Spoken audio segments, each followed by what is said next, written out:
اس دور میں غلام اور لونڈی بنانے کا کوئی تصور نہیں ہے، مگر دین اسلام میں قرآن و احادیث کے مطابق لونڈی اور غلام بنانے کا تصور موجود ہے۔ مال غنیمت دین اسلام سے پہلے اور بعد میں بھی جب کوئی حکمران کسی دوسرے علاقے پر چڑھائی کرے تو فتح کے بعد جو بھی مال مثلاً قیدی، اسلحہ، دولت وغیرہ اس کے ہاتھ آتا ہے اسے مال غنیمت کہتے ہیں۔ مال غنیمت میں تقسیم ہونے والے مرد کو غلام اور عورت کو لونڈی بنایا جاتا۔ آج کا بے وقوف مسلمان گھر میں کام کرنے والی عورت کو لونڈی سمجھ کر زنا کرنا جائز سمجھ رہا ہے۔ کیا کوئی بتا سکتا ہے کہ 1443 سال پہلے یہود و نصاری غلام اور لونڈی کا استعمال کیسے کرتے تھے؟ تاریخ کی کتابوں میں یہ لکھا ہے، دین اسلام کے آنے سے پہلے اور آنے کے بعد بھی تمام مذاہب کے ماننے والوں نے غلام اور لونڈی سے وحشت ناک طریقے سے کام لیا۔ ظلم و ستم، سخت سزائیں اور کسی غلام اور کتے کا مر جانا ایک برابر تھا۔ ایک لونڈی عورت کے ساتھ گندے، وحشیانہ، غلط طریقے کے ساتھ کئی مرد ہوس پوری کرتے اور جو بچے پیدا ہوتے وہ بیٹے نہیں بلکہ غلام ہی کہلاتے۔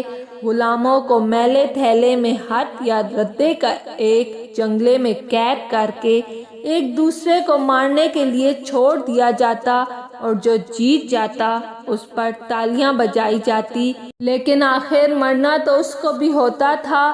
دین اسلام نے 1444 سال پہلے غلام اور لونڈی کو اپنی بیوی، بیٹی یا بہن کا درجہ دے کر ان کو اپنی فیملی کا حصہ بنایا، جو کسی دین نے نہیں دیا۔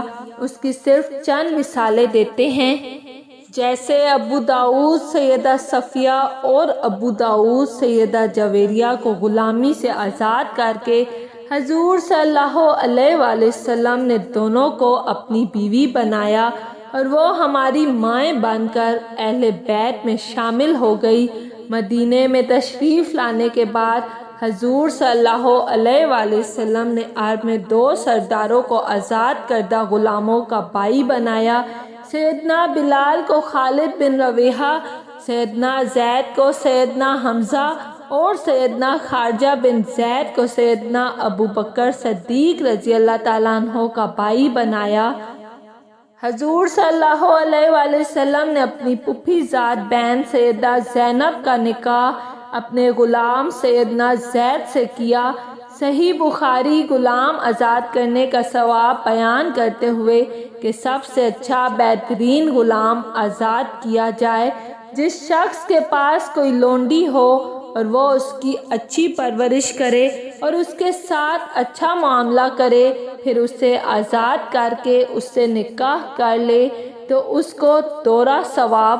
تمہارے غلام تمہارے بھائی ہیں، ان سے ایسا سلوک کرو جیسا اپنے بھائیوں سے کرتے ہو، وہ کھانا دو جیسا تم کھاتے ہو اور ویسے کپڑے دو جیسے تم پہنتے ہو، ان کی غلطیاں معاف کر دیا کرو۔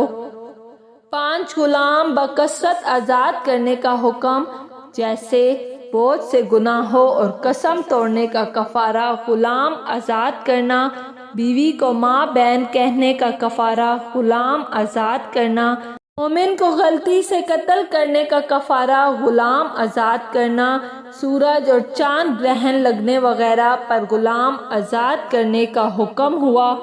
اسلام نے غلام کو آزاد کرنے کے 2 طریقے بتا دیے۔ اپنی مرضی سے غلام آزاد کرنا، جیسے سیدنا ابو بکر، عثمان غنی، عبد الرحمن بن عوف اور بہت سے صحابہ کرام کثرت سے مومن ہوتا یا کافر آزاد کرتے۔ صحابہ کرام نے کافروں کے پاس جو مسلمان غلام تھے ان کو آزاد کرایا، لیکن ان کو اپنا غلام نہیں بنایا۔ غلاموں کو اس طرح آزاد کرنے کا قانون اور مثالیں اگر کسی اور مذہب میں ہیں تو ضرور بتائیے گا۔ اس سلسلے میں قرآن پاک نے زکوٰۃ کے پیسوں سے بھی غلام آزاد کرنے کا حکم فرمایا۔ کیونکہ دین اسلام کو انسانوں کی غلامی پسند نہیں تھی۔ اگر کوئی غلام مالک سے آزادی کا مطالبہ کرتا تو اس غلام کا مالک اس سے اس کی کمائی کے مطابق پیسوں کا مطالبہ کرتا اور وہ مقررہ وقت پہ رقم ادا کرنے پر آزاد ہو جاتا۔ اس طرح کی مثالیں تاریخ اسلام میں موجود ہیں۔ کوئی قوم ہار کر اسلام کو دین کی حیثیت سے قبول نہ کرتی تو اسلام ان سے جزیہ یعنی مخصوص ٹیکس لے کر ان کی حفاظت بھی کرتا اور ان کی عبادت میں دخل بھی نہ دیتا۔ اگر آپ کو میری ویڈیو پسند آئی ہے تو لائک اور سبسکرائب لازمی کیجیے گا۔